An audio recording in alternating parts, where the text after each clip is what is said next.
الحمد لله وكفى سلام على عباده الذين اصطفى أما بعد أعوذ بالله من الشيطان الرجيم بسم الله الرحمن الرحيم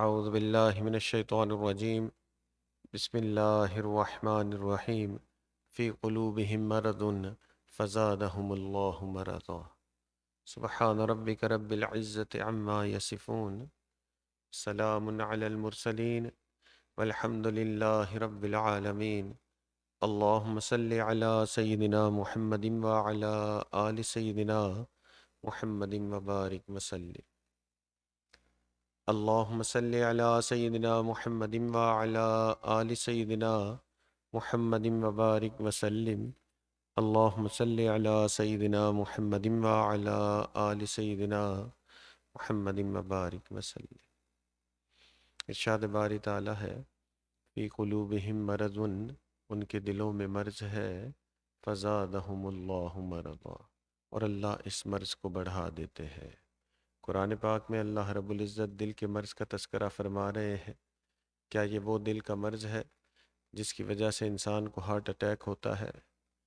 قرآن پاک میں جس دل کے مرض کا تذکرہ اللہ فرما رہے ہیں یہ وہ دل کا مرض نہیں جس کی وجہ سے انسان کو ہارٹ اٹیک ہوتا ہے، بلکہ یہ وہ دل کا مرض ہے کہ جس کی وجہ سے انسان کے لیے نیک اعمال کرنے مشکل ہو جاتے ہیں۔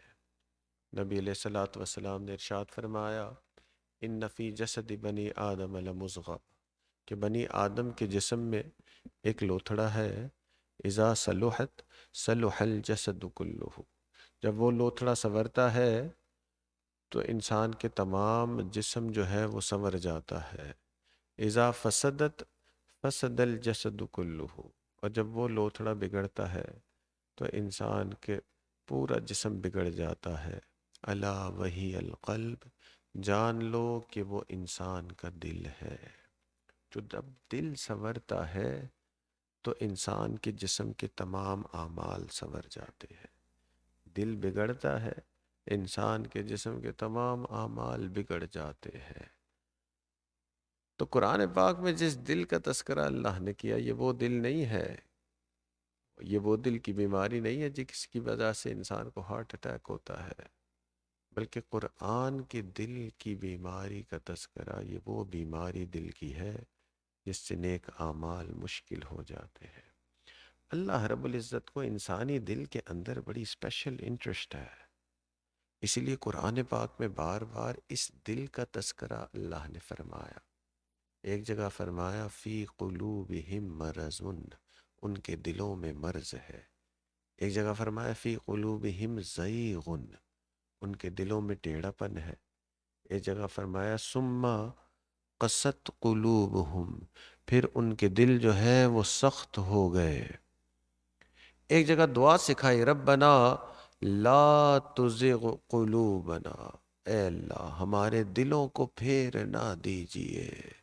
تو بار بار اللہ نے دل کا تذکرہ کیا، اور یہ دل کا تذکرہ اس لیے کہ اللہ کا انسانی دل کے اندر ایک اسپیشل انٹرسٹ ہے۔ اللہ چاہتے ہیں کہ مومن کے دل میں، انسان کے دل میں اور کسی کی محبت نہ ہو سوائے اللہ رب العزت کے۔ حدیث قدسی ہے، اللہ رب العزت فرماتے ہیں میں نہ آسمانوں میں سماتا ہوں نہ زمین میں سماتا ہوں، ہاں مومن بندے کے دل میں سما جاتا ہوں۔ سچی بات تو یہ ہے کہ اس دل کو پاک کرنا، اس دل کو صاف کرنا یہ ہماری زندگی کا سب سے بڑا مقصد ہے۔ آپ کہیں گے جی پوری زندگی کا ایک ہی یہ مقصد ہے؟ جی پوری زندگی کا ایک ہی یہ بڑا مقصد ہے کہ دل کو صاف کرنا ہے۔ اللہ تعالیٰ قرآن پاک میں فرما رہے ہیں یوم لا ينفع مال ولا بنون الا من اتى اللہ بقلب سلیم، اس قیامت کے دن نہ مال کام آئے گا نہ بیٹے کام آئیں گے، ہاں جو سورا ہوا دل لے کے آیا وہ دل کام آئے گا۔ میرا دل بیمار ہے یہ مجھے کیسے پتہ چلے؟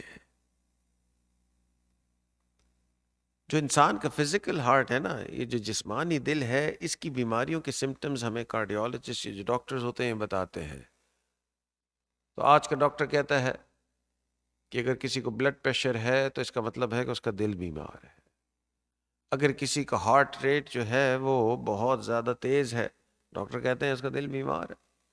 اسی طرح کسی کو اگر شارٹنس آف بریتھ ہے، یعنی سانس لینے میں اگر تنگی ہوتی ہے، تو ڈاکٹر کہتے ہیں اس کا دل بیمار ہے۔ اور اسی طرح اگر کسی کے کولیسٹرول لیولز زیادہ ہے، ڈاکٹر کہتے ہیں اس کا دل بیمار ہے۔ تو آج کل کے ڈاکٹرز نے اس دل کی بیمار ہونے کی نشانیاں بیان کی ہیں، اس فزیکل ہارٹ کے بیمار ہونے کی نشانیاں بیان کی۔ اسی طرح اس امت کے مشائخ نے اس روحانی دل کے بیمار ہونے کی بھی نشانیاں بیان کی ہے۔ اور اس روحانی دل کے بیمار ہونے کی ایک بڑی نشانی یہ ہے کہ جب یہ دل بیمار ہوتا ہے تو عبادت بوجھ لگنے لگتی ہے۔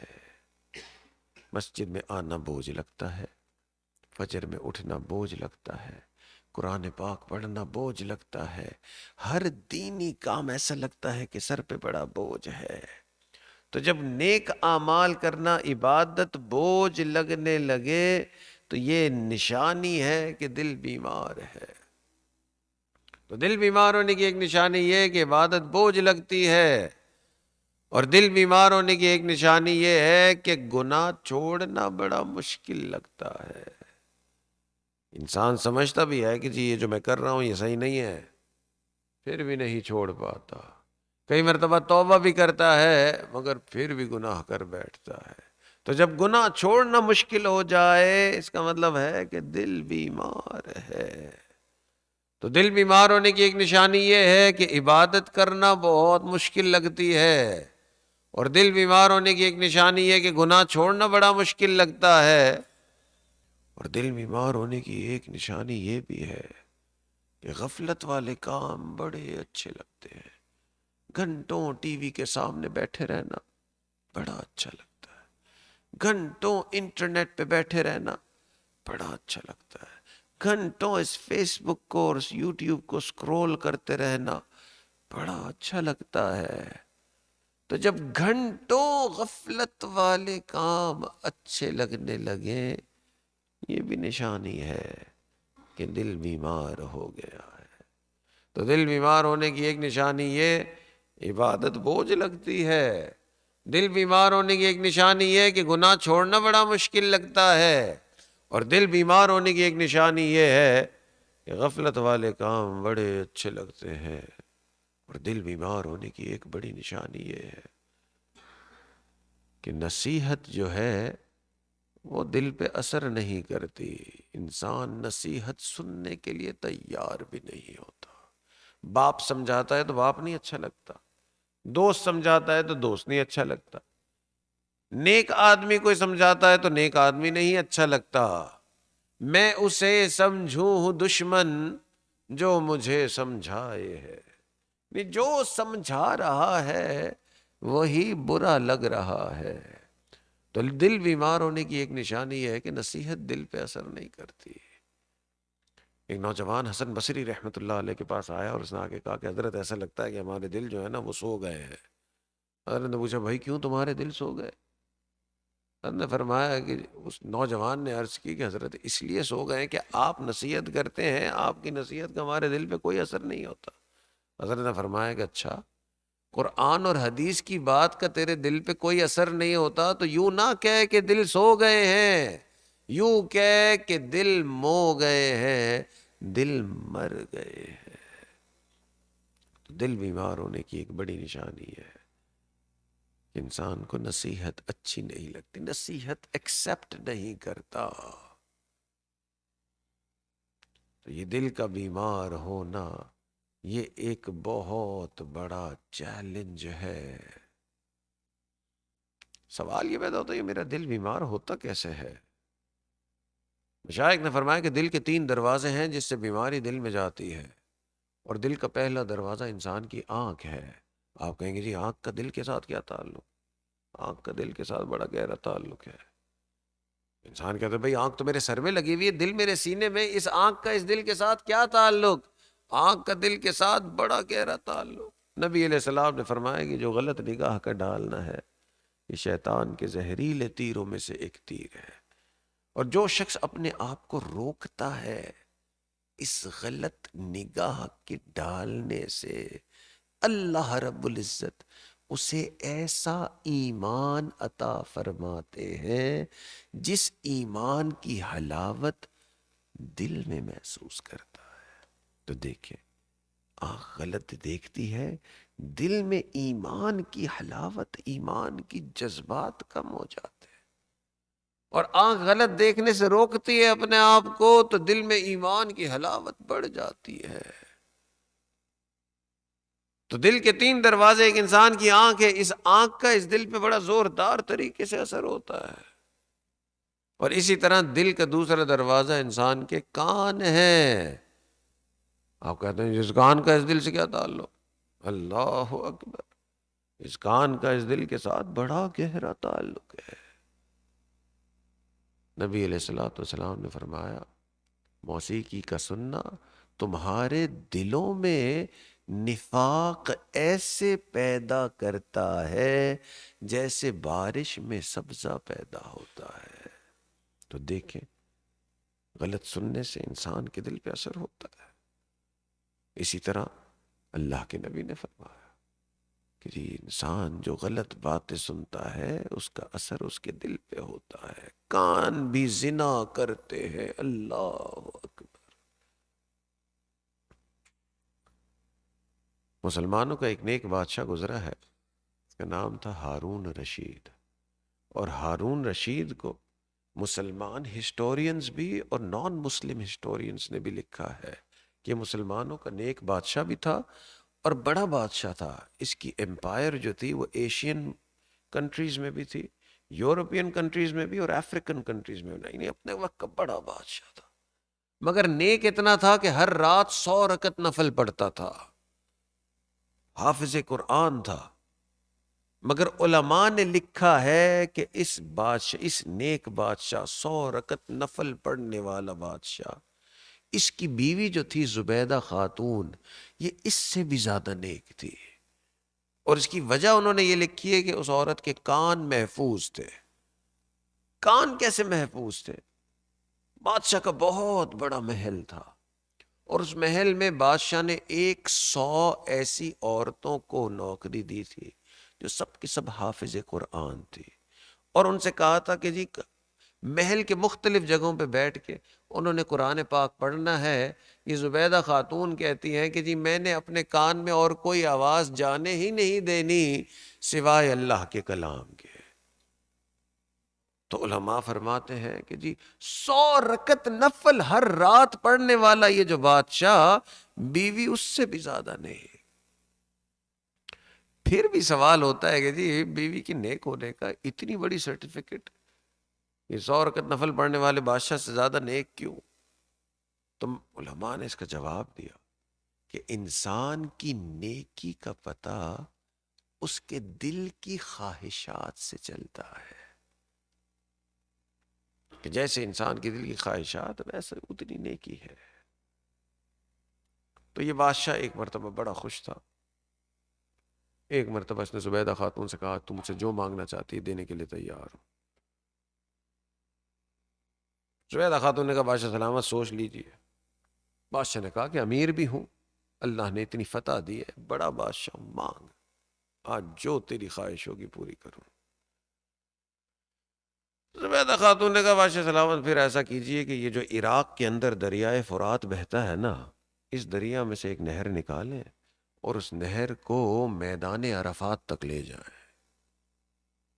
بادشاہ نے کہا کیا اتنی ہزاروں میل لمبی نہر چاہیے تجھے؟ میں نے کہا بادشاہ سلامت آپ نے ابھی کہا کہ جو مانگنا چاہتی ہے آج میں تیری ہر خواہش پوری کروں گا، تو یہ میری خواہش ہے۔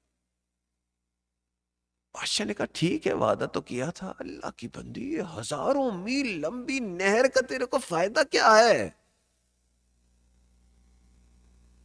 میں نے کہا بادشاہ سلامت کئی سالوں سے ذہن میں یہ آ رہا تھا کہ ہندوستان کی طرف سے جو ہے حاجی حج کرنے کے لیے آتے ہیں، راستے میں پانی کا کوئی انتظام نہیں ہوتا، تو کئی مرتبہ حاجیوں کے جانور فوت ہو جاتے ہیں اور کئی مرتبہ حاجی خود بھی فوت ہو جاتا ہے۔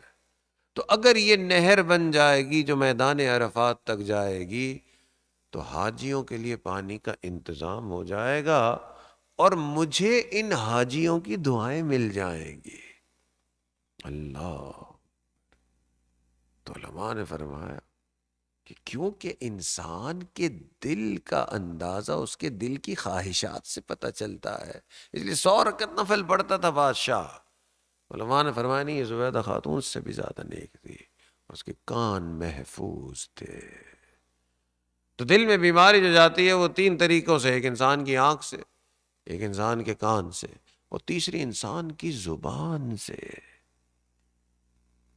اور سچی بات یہ ہے کہ روزمرہ میں جو ہم سب سے زیادہ گناہ کرتے ہیں اور اپنے دل کو بیمار کرتے ہیں وہ اس زبان سے ہی کرتے ہیں۔ اسی زبان سے ہم جھوٹ بولتے ہیں۔ حدیث پاک میں آتا ہے کہ جھوٹ بولنے والا اللہ اور اس کے رسول کے قریب نہیں ہو سکتا۔ اسی زبان سے ہم غیبت کرتے ہیں۔ حدیث پاک میں آتا ہے غیبت کرنے والا تو زنا سے بھی بڑا گناہ کرتا ہے۔ اسی زبان سے ہم غصہ کرتے ہیں۔ حدیث پاک میں آتا ہے کہ غصے کرنے والے کے جسم میں تو شیطان جو ہے وہ ایسے دوڑتا ہے جیسے خون دوڑ رہا ہوتا ہے۔ اسی زبان سے ہم بحث کرتے ہیں، اور یہ بحث دل کو سب سے زیادہ بیمار کرنے والی چیز ہے۔ نبی علیہ الصلوۃ والسلام نے فرمایا کہ میں اس شخص کے لیے جنت میں داخلے کی ضمانت دیتا ہوں، میں وعدہ کرتا ہوں یہ شخص جنت میں چلے جائے گا جو بحث کرنا چھوڑ دے، اگرچہ وہ حق ہی پر کیوں نہ ہو۔ تو ہر روز بحث کر رہے ہوتے، میاں بیوی سے بحث کر رہے ہوتے، بھائی بھائی سے بحث کر رہا ہوتا، اور تو اور مسجد میں آ کے لوگ بحث بازی شروع کر دیتے ہیں جہاں صرف اللہ کو یاد کرنا ہے۔ تو دل کے 3 دروازے ہیں، ایک انسان کی آنکھ کی وجہ سے دل بیمار، ایک کان کی وجہ سے دل بیمار، اور ایک زبان کی وجہ سے دل بیمار۔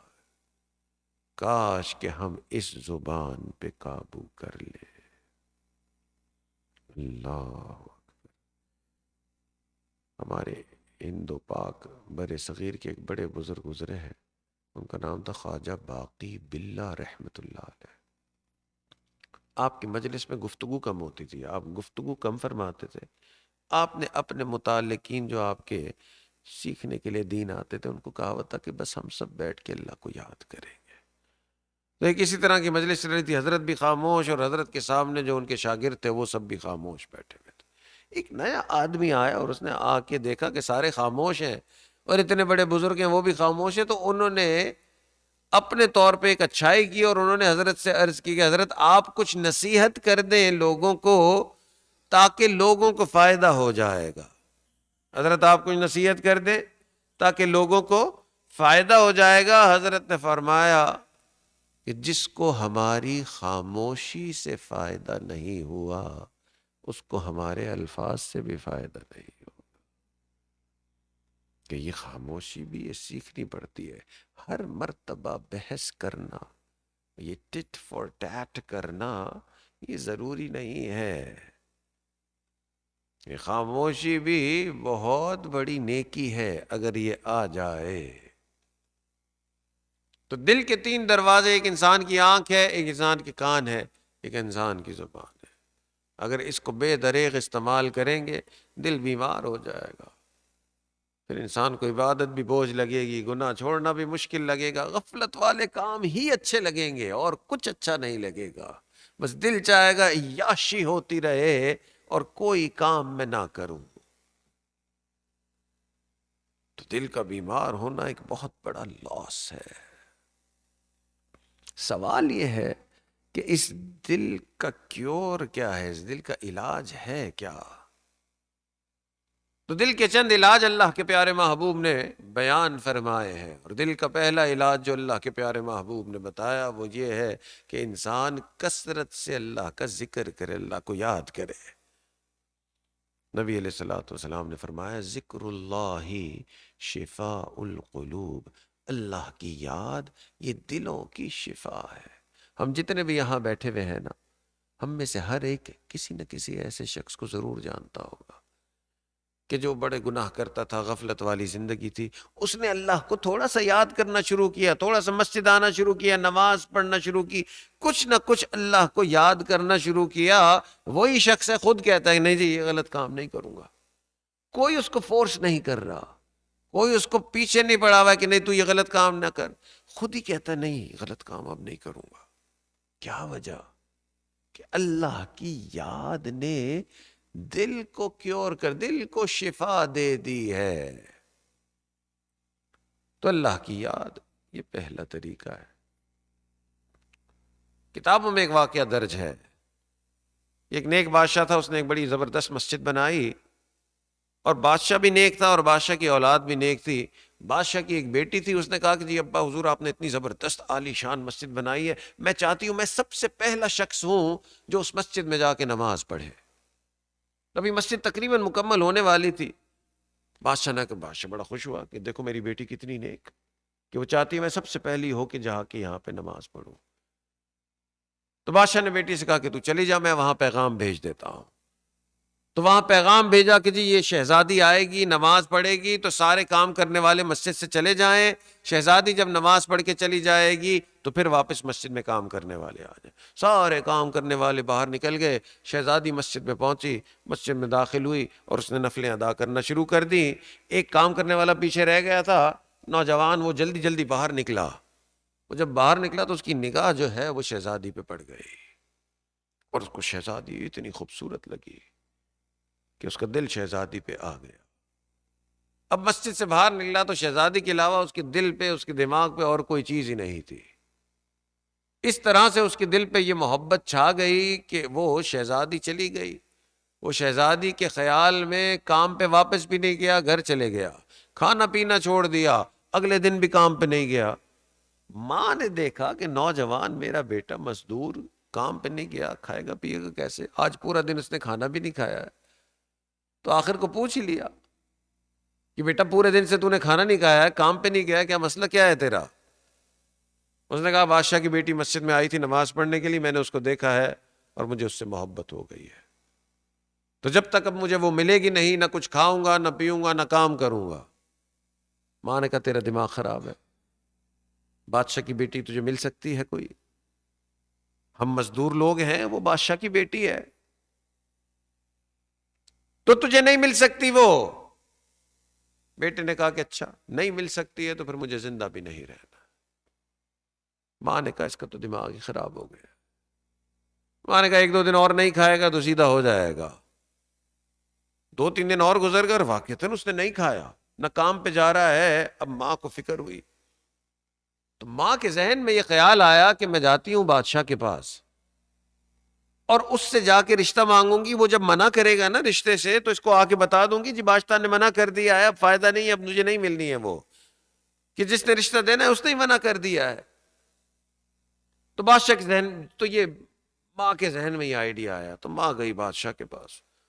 بادشاہ نیک آدمی تھا مگر پھر بھی بہت دیر انتظار کرنے کے بعد بادشاہ کے ساتھ اس بوڑھی عورت کو کچھ تھوڑا وقت مل گیا. تو اس نے کہا بادشاہ سلامت، میرا بیٹا ہے، اس نے آپ کی بیٹی کو مسجد میں نماز پڑھتے ہوئے دیکھا. اب اس کو اتنی محبت ہو گئی، 3-4 دن سے کھانا بھی نہیں کھایا، کام پہ بھی نہیں جا رہا ہے، مزدور لوگ ہیں.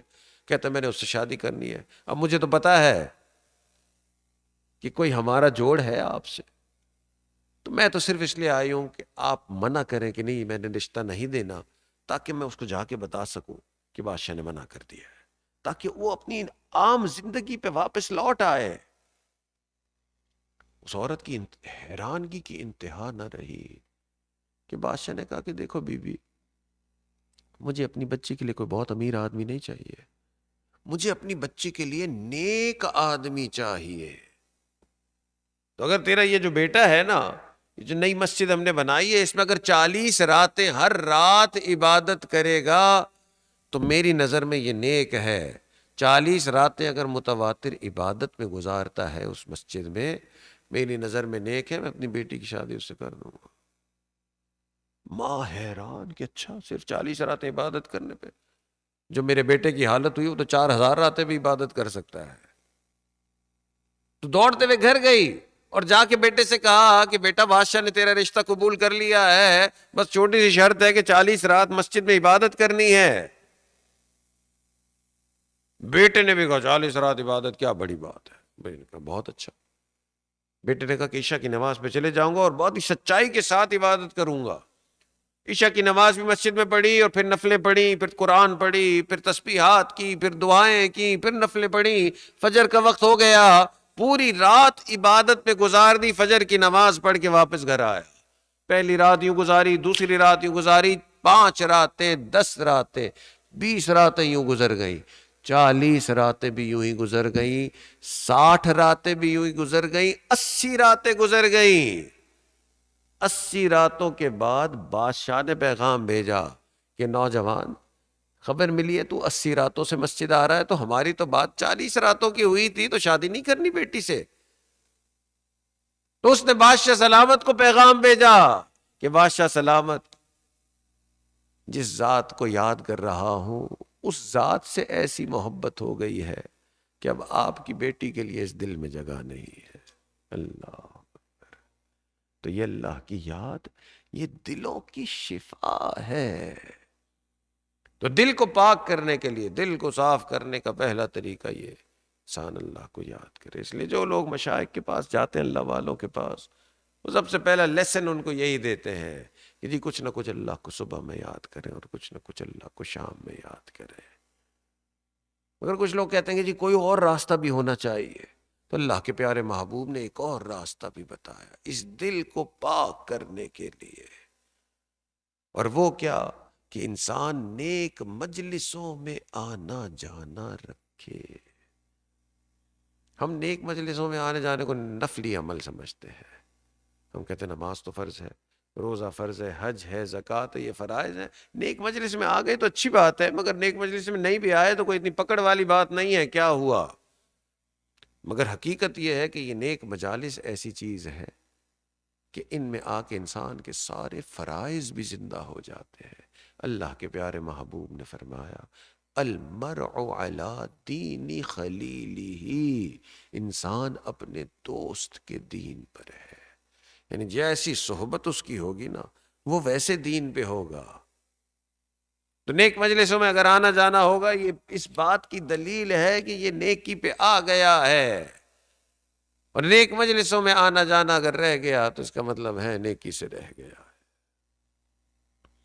کئی مرتبہ کچھ پیرنٹس ہیں وہ بچوں کی شکایت کرتے ہیں کہ جی بچے اس انوائرمنٹ میں خراب ہو رہے ہیں، کیا کریں؟ اس کا حل وہی پرانا حل ہے، بچوں کو نیک ماحول میں لے کے آئے. سارا وقت بچوں سے الجھنا صحیح نہیں ہے، بچوں کو نیک ماحول میں لے کے آنا صحیح ہے. نیک ماحول میں اگر پابندی سے آئے گا اس نے نیک بننا ہی ہے. آپ کا کام ہے کہ انتظام کریں کہ اس کو نیک ماحول میں لے کے آئے. اور کئی مرتبہ کچھ ایسے بھی مشائخ گزرے ہیں، ان کی ایک مجلس میں بیٹھنے والا نوجوان تو پوری زندگی کو نیکی کے نام کر دیا. کچھ ایسے بھی اللہ والے گزرے ہیں، ان کے ایک جملہ سن کے لوگوں کے دل بدل گئے. چنانچہ ایک بزرگ گزرے ہیں حضرت زازان رحمت اللہ علیہ. یہ صحابہ کرام کے دور کے ایک صاحب تھے، بہت ہی نیک اللہ والے تھے، مگر ابتدائی زندگی غفلت والی تھی. اللہ نے آواز بڑی خوبصورت دی تھی تو گانا گاتے تھے، اور اس زمانے کا ایک ساز تھا وہ ساز بجاتے تھے. تو ان کو پتا تھا کہ گناہ کا کام ہے اور نیکی کا زمانہ تھا، صحابہ کرام کا دور تھا. تو کوشش کرتے تھے کہ یہ میرا گانا بجانا جو ہے نا وہ کوئی نیک بندہ نہ سنے، لوگوں سے ہٹ کے یہ کام کرتے تھے. ایک مرتبہ گا بھی رہے تھے، بجا بھی رہے تھے، بڑی محفل چل رہی تھی، ان کے گانے کی محفل چل رہی تھی. گاتے بجاتے ہوئے انہوں نے دیکھا کہ ایک بزرگ بالکل قریب سے گزرے، بالکل اللہ والے، اور انہوں نے کہا یہ اتنا اللہ والے یہاں سے گزر رہے ہیں. تو ساری توجہ ان اللہ والوں کی طرف چلی گئی. اب بڑے غور سے ان کو دیکھ رہے ہیں، وہ بھی بڑے آہستہ آہستہ چل رہے ہیں. تو یہ بڑے پریشان ہو گئے. سارے گانے کی جو ساری وہ جو ایک مستی تھی وہ ختم ہو گئی. حتیٰ کہ انہوں نے دیکھا وہ بزرگ تھوڑے سے آگے گئے اور پھر کچھ کہنے لگے.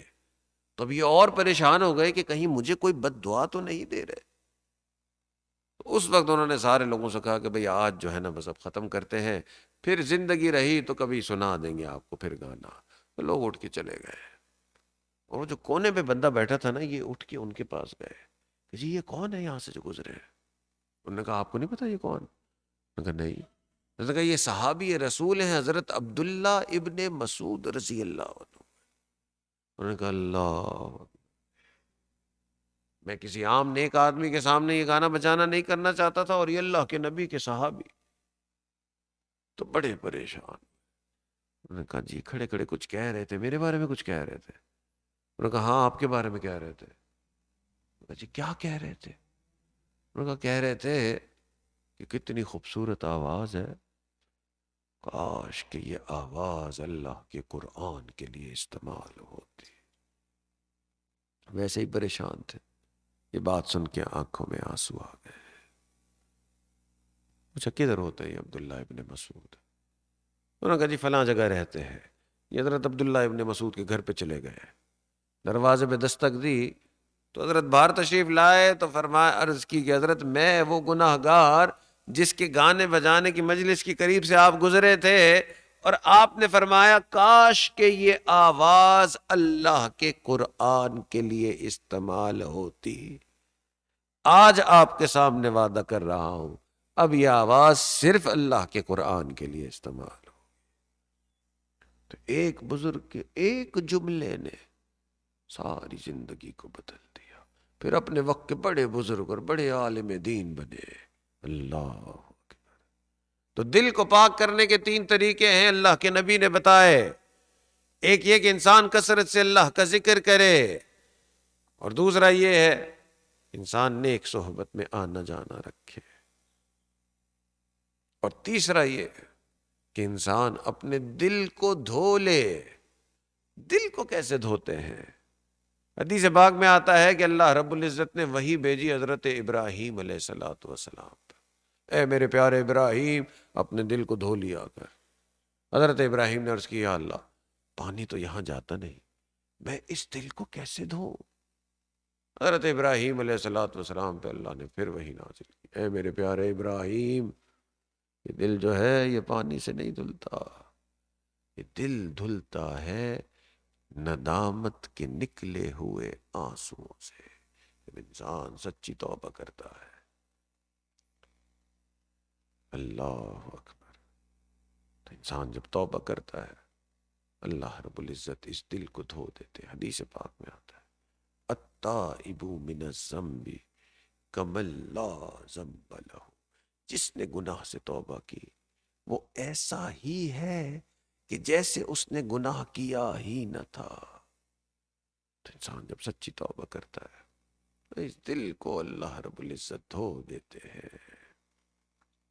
حدیث پاک میں آتا ہے کہ جب انسان توبہ کرتا ہے اللہ کی خاص رحمتیں اس بندے پر نازل ہوتی ہے۔ اللہ تعالیٰ فرماتے ہیں ان اللہ یحب التوابین، اللہ توبہ کرنے والوں سے محبت کرتے ہیں۔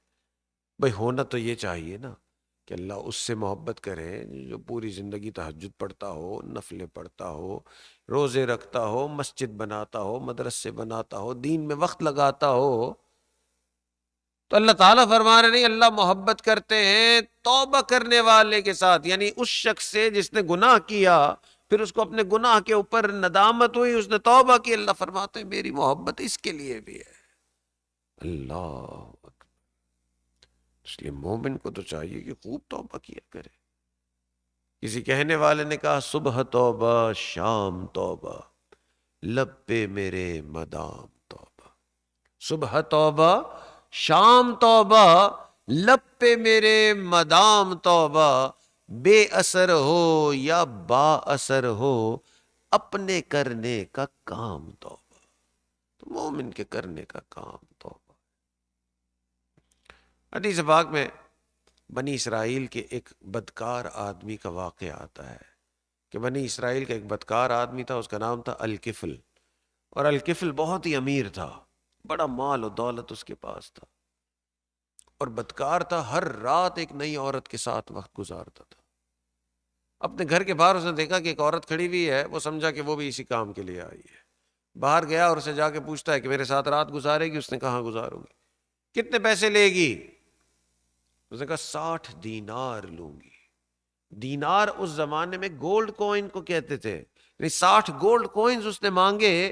حدیث پاک میں آتا ہے وہ اتنا امیر تھا، اس نے 60 دینار نکال کے اس کو دے دیے اور کہا کہ چلی جا اور اگلی رات کو آ جانا. یعنی امیر ہی دیکھے. اگلی رات کو وہ آتی ہے اور آ کر اس کے قریب بیٹھتی ہے تو وہ دیکھتا ہے کہ اس کی آنکھوں میں آنسو ہیں. تو اس سے پوچھتا ہے کہ رو کیوں رہی ہے؟ اتنے جو پیسے لیے ہیں پیسے پورے نہیں ہیں کیا؟ اس نے کہا جی پیسے پورے ہیں. اس نے کہا پھر کیوں رو رہی ہے؟ اس نے کہا اس لیے رو رہی ہوں کہ زندگی میں کبھی بھی یہ والا گناہ نہیں کیا ہے. آج پیسے کی وجہ سے اتنی مجبور ہو گئی ہوں کہ جسم بیچنا پڑ رہا ہے. یہ کہہ کے پھر رونا شروع ہو گئی.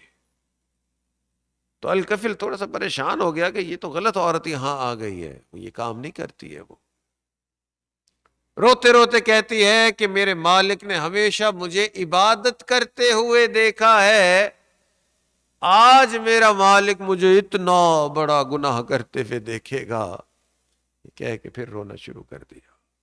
اللہ اکبر. حتیٰ کہ روتے روتے کہتی ہے کہ اگر آج میں نے یہ گناہ کر لیا تو مجھے اللہ کے عذاب سے کوئی بچا نہیں سکے گا. یہ کہہ کے پھر رونا شروع کر دیا. الکفل بھی پریشان ہو گیا. حدیث پاک میں آتا ہے کہ الکفل نے اس عورت سے کہا اچھا اٹھ جا، چلی جا، میں تجھ سے یہ غلط کام نہیں کرتا، وہ 60 دینار بھی رکھ لے. عورت اٹھ گئی، جانے لگی. ابھی دروازے پہ تھی کہ الکفل نے کہا کہ میری ایک بات اور بھی سنتی جا. اس نے کہا کیا کہنا چاہتے ہیں آپ؟ اس نے کہا میں نے بھی فیصلہ کر لیا ہے کہ بس اب آج کے بعد میں بھی یہ غلط کام نہیں کروں گا. پکی توبہ ہو گئی ہے. وہ عورت چلی گئی. حدیث پاک میں آتا ہے کہ اللہ کا کرنا یہ ہوا کہ وہ آدمی اسی رات فوت ہو گیا. تو لوگ جانتے تھے اس کو. کسی نے کہا بدکار فوت ہو گیا، کسی نے کہا گناہگار فوت ہو گیا، کسی نے کہا زانی فوت ہو گیا، حتیٰ کہ کسی نے یہ بھی کہہ دیا اچھا ہوا فوت ہو گیا. نبی علیہ الصلوۃ والسلام نے فرمایا کہ پوری زندگی ہر رات گناہ کرنے والا اپنی زندگی کی آخری رات اللہ سے توبہ کرتا ہے، اللہ رب العزت اسے صرف معاف نہیں فرماتے، اللہ کو یہ بھی پسند نہیں آیا کہ لوگ اس کے بارے میں باتیں کیوں کر رہے ہیں. نبی علیہ السلام نے فرمایا کہ اللہ رب العزت نے اپنے مبارک ہاتھوں سے اس کے دروازے پہ لکھ دیا غفر اللہ للکفل، اللہ نے اس الکفل کی مغفرت کر دی ہے. اللہ اکبر. تو جب انسان اللہ سے سچی پکی توبہ کرتا ہے یہ دل دھل جاتا ہے. تو آج کی اس مجلس میں اللہ سے دعا کرتے ہیں کہ اللہ رب العزت ہمیں بھی پاکیزہ دل نصیب فرمائے. وآخر دعوانا ان الحمدللہ رب العالمین. دعا سے پہلے تھوڑی دیر کے لیے سب حضرات آنکھوں کو بند کر لیں، سر کو جھکا لیں. دنیا اور جو کچھ دنیا میں ہے اس سے ہٹ کٹ کے اللہ کی یاد میں ڈوب جائیں. تھوڑی دیر کے لیے اپنے دلوں میں اللہ کو یاد کر لیں. آنکھوں کو بند کر لیں، سر کو جھکا لیں.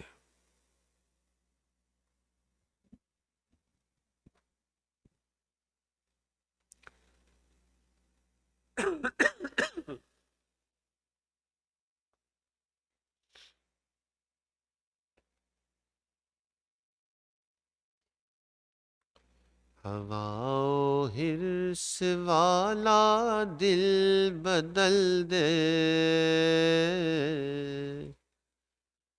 ہوا و حرص والا دل بدل دے، میرا غفلت میں ڈوبا دل بدل دے. بدل دے دل کی دنیا، دل بدل دے، بدل دے دل کی دنیا، دل بدل دے، کرم فرما خدایا، دل بدل دے۔ گناہ گاری میں کب تک عمر کاٹوں، گناہ گاری میں کب تک عمر کاٹوں، بدل دے میرا رستہ، دل بدل دے۔ سنوں میں نام تیرا دھڑکنوں میں، سنوں میں نام تیرا دھڑکنوں میں، مزہ آ جائے مولا، دل بدل دے۔ کروں قربان اپنی ساری خوشیاں، کروں قربان اپنی ساری خوشیاں، تو اپنا غم عطا کر، دل بدل دے۔ تیرا ہو جاؤں اتنی آرزو ہے، تیرا ہو جاؤں اتنی آرزو ہے، بس اتنی ہے تمنا، دل بدل دے۔ میری فریاد سن لے میرے مولا، میری فریاد سن لے میرے مولا، بنا لے اپنا بندہ، دل بدل دے۔ جو تیرا سامنا ہو روز محشر، جو تیرا سامنا ہو روز محشر، تو دیکھے مسکرا کر، دل بدل دے۔ ہوا و حرص والا دل بدل دے، میرا غفلت میں ڈوبا دل بدل دے، میرا غفلت میں ڈوبا دل بدل دے۔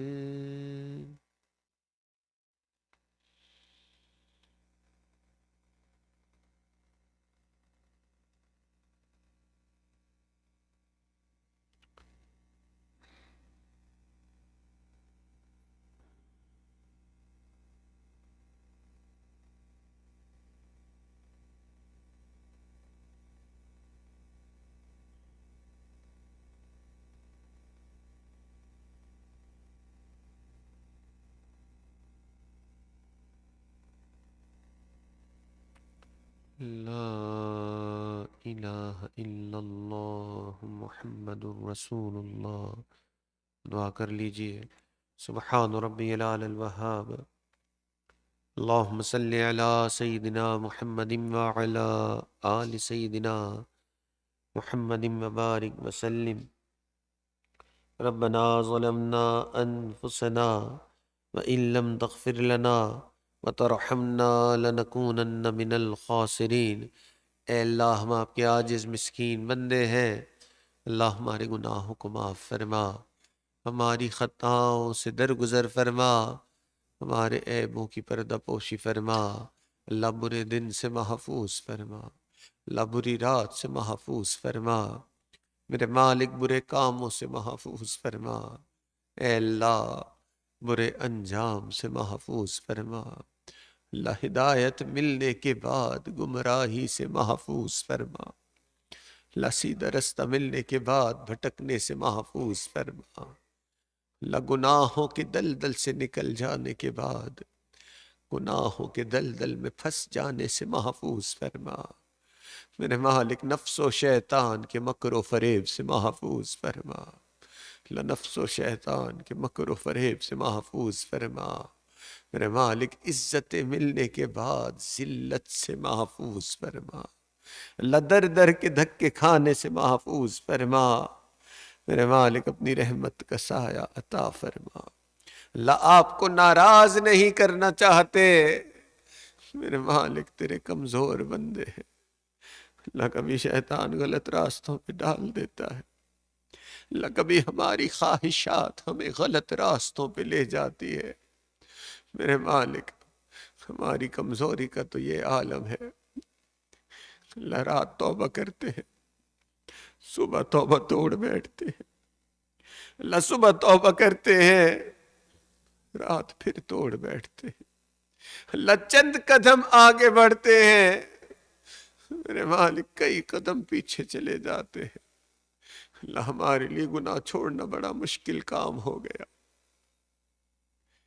اللہ آپ کے لیے گناہ چھڑوانا آسان ہے، اللہ گناہوں سے پاک زندگی نصیب فرما، گناہ گاری میں کب تک عمر کاٹوں، گناہ گاری میں کب تک عمر کاٹوں، بدل دے میرا رستہ دل بدل دے، ہوا و حرص والا دل بدل دے، میرا غفلت میں ڈوبا دل بدل دے، اللہ رحمت کا معاملہ فرما، میرے مالک اٹھے ہوئے ہاتھوں کی لاج فرما، اے اللہ ہم تو تیرے لٹے ہوئے بندے ہیں، اللہ کبھی شیطان لوٹ لیتا ہے، اللہ کبھی ہمارا نفس ہمیں لوٹ لیتا ہے، اللہ لٹ پٹ کے تیرے در پہ حاضر ہوئے ہیں، اے اللہ ہم نے تو دنیا کے لوگوں کو دیکھا، لوگ لٹے ہوئے بندے کو دیکھتے ہیں اس کے ساتھ زیادہ مہربانی کا معاملہ کرتے، اللہ آپ تو سب سے بڑھ کر مہربان ہیں، اللہ ہم لٹے ہوئوں کے ساتھ مہربانی کا معاملہ فرما، میرے مالک لٹے ہوئوں کے حال پر رحم فرما، میرے مالک میں نیک نہ بن سکا، اللہ تیرے نیکوں میں آ کے بیٹھ گیا ہوں، اللہ نیک نہ بن سکا، اللہ نیکوں میں آیا بیٹھا ہوں، اللہ ان نیکوں کی برکت سے اللہ ہمیں بھی نیکی نصیب فرما، اللہ ان نیکوں کی برکت سے اللہ ہمیں بھی اپنی محبت کا ایک قطرہ نصیب فرما، اللہ اپنے پیارے محبوب کی محبت نصیب فرما، اللہ نماز کی حضوری نصیب فرما، اللہ سجدے کا سرور نصیب فرما، اللہ عمر گزرتی جا رہی ہے، یہ سجدے کا سرور کب نصیب ہوگا، میرے مالک رات کے آخری پہر کے مناجات کی لذت نصیب فرما، اللہ وہ تیرے کیسے بندے ہوتے ہیں رات کے آخری پہر میں تیرے سامنے ہاتھ پھیلاتے ہیں، تو نے انکار نہیں کرتا، اللہ وہ تیرے کیسے بندے ہوتے ہیں، اللہ رات کے آخری پہر میں تیرے سامنے محبت بھرے سجدے کرتے ہیں، اللہ تو ان کے تذکرے اپنے فرشتوں میں کرتا ہے، میرے مالک ہمیں بھی ان میں شامل فرما، اللہ ہمیں بھی ان میں شامل فرما، اللہ جہاں جہاں مسلمان پریشانی کے عالم میں ہے اللہ ان کی پریشانیوں کو دور فرما، اللہ جو گھر کی ناچاکیوں کی وجہ سے پریشان اللہ ان کی پریشانیوں کو دور فرما، اللہ جو کام کاروبار کی وجہ سے پریشان اللہ ان کی پریشانیوں کو بھی دور فرما، اللہ جو اولاد کی وجہ سے پریشان اللہ ان کی پریشانیوں کو بھی دور فرما، اللہ اولاد کے غموں سے محفوظ فرما، اللہ اولاد کے دکھوں سے محفوظ فرما۔ اللہ اولاد ہم سے کبھی کبھی دور چلی جاتی ہے، اللہ کبھی کام کاج کے لیے دور جاتی ہے، اللہ کبھی اپنے پڑھائی تعلیم کے لیے دور جاتی ہے۔ اے میرے مالک، ہم تو ان سے دور ہوتے ہیں، اللہ آپ قریب ہوتے ہیں۔ اللہ اولادوں کے ایمان کی حفاظت فرما، اللہ اولادوں کے اعمال کی حفاظت فرما، اللہ اولادوں کی عزت و آبرو کی حفاظت فرما۔ میرے مالک رحمت کی نگاہ فرما، اللہ رحمت کی نگاہ فرما۔ اللہ جو اپنی صحت کی وجہ سے پریشان، اللہ ان کی پریشانیوں کو بھی دور فرما۔ میرے مالک بچہ جب پریشان ہوتا ہے ماں باپ کی طرف دوڑتا ہے، اللہ بندہ جب پریشان ہوتا ہے پروردگار کی طرف لوٹتا ہے۔ اے بے قصوں کے دستگیر، اے ٹوٹے دلوں کو تسلی دینے والے، اے خالی جھولیوں کو بھر دینے والے، مشکل میں پڑے ہوں کو مشکل سے نکال دینے والے، اے زمین اور آسمان کے خزانوں کی چابیوں والے، میرے مالک رحمت کی نگاہ فرما، اللہ رحمت کی نگاہ فرما۔ میرے مالک ہمارے گناہوں کی نحوست کی وجہ سے اللہ ہماری ان دعاؤں کو رد نہ فرما۔ اے اللہ آپ کے تو ہمارے جیسے اربوں خربوں، اللہ ہمارا آپ کے سوا کوئی نہیں۔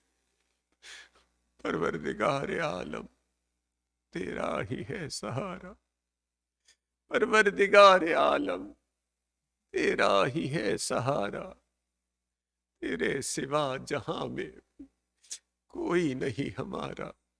اللہ رحمت کا معاملہ فرما، اللہ اٹھے ہوئے ہاتھوں کی لاج فرما، میرے مالک اٹھے ہوئے ہاتھوں کی لاج فرما۔ اے اللہ اتنے بندے اگر کسی دنیا کے سخی کے دروازے پہ چلے جائیں، اللہ دنیا کا سخی بھی ان کی بات مان لے گا۔ اللہ یہ تو آپ تو سب سخیوں سے بڑھ کے سخی ہیں۔ اے اللہ اتنے بندے آپ کے سامنے ہاتھ اٹھائے بیٹھے ہیں، اے اللہ رحمت کی نگاہ فرما دیجیے، اے اللہ رحمت کی نگاہ فرما دیجیے۔ میرے مالک آپ کے پیارے محبوب نے فرمایا وَأَمَّا السَّائِلَ فَلَا تَنْهَرْ، اور تم سوالی کو انکار نہ کرو۔ اللہ ہم جیسے کمزوروں کو حکم ہے کہ سوالی کو انکار نہیں کرنا۔ اے میرے مالک ہم بھی تو آپ کے در پہ سوالی ہے، اللہ انکار نہ کیجیے۔ میرے مالک رحمت کا معاملہ فرما، اللہ اٹھے ہوئے ہاتھوں کی لاج فرما، اللہ اٹھے ہوئے ہاتھوں کی لاج فرما۔ اے میرے مالک جیسا آپ ہمیں دیکھنا چاہتے ہیں، اے اللہ ہمیں ویسا بننے کی توفیق نصیب فرما۔ اللہ جنہوں نے دعاؤں کے لیے کہا اللہ ان کو بھی ان دعاؤں میں شامل فرما۔ اللہ خاص طور پہ فلسطین کے مسلمانوں کی مدد فرما۔ اللہ جہاں جہاں مسلمان تکلیف میں ہے اے اللہ ان مسلمانوں کی مدد فرما۔ اللہ ظالموں کے ظلم سے نجات نصیب فرما۔ میرے مالک اپنی رحمت کا سایہ عطا فرما۔ اللہ ہمارے تینوں حرم کی حفاظت فرما۔ اے اللہ ہمیں بار بار اپنے گھر کا دیدار نصیب فرما۔ اللہ اپنے پیارے محبوب کے در کی حاضری نصیب فرما۔ اے اللہ ہمارے عزیز اقارب، رشتہ دار، مشائخ، اساتذہ، والدین جو بھی اس دنیا سے فوت ہو چکے ہیں، جو حیات ہیں، اللہ ان سب کی مغفرت فرما۔ اللہ جن کی مغفرت فرما دی اپنے قرب کے اعلیٰ درجات نصیب فرما۔ اللہ اس مسجد ابو بکر پہ اپنی خاص رحمت برکت نازل فرما۔ اے اللہ جو شخص بھی یہاں حاضر ہو اللہ اس کے سینے کو تقوی سے منور فرما۔ اللہ جو اس کے منتظمین ہیں اللہ ان سب کو اپنے مقربین میں شامل فرما۔ ربنا تقبل منا انک انت السمیع العلیم، تب علینا انک انت التواب الرحیم، وصلی اللہ تعالی علی حبیبہ سیدنا محمد وعلی آلہ واصحابہ اجمعین برحمتک یا ارحم الراحمین.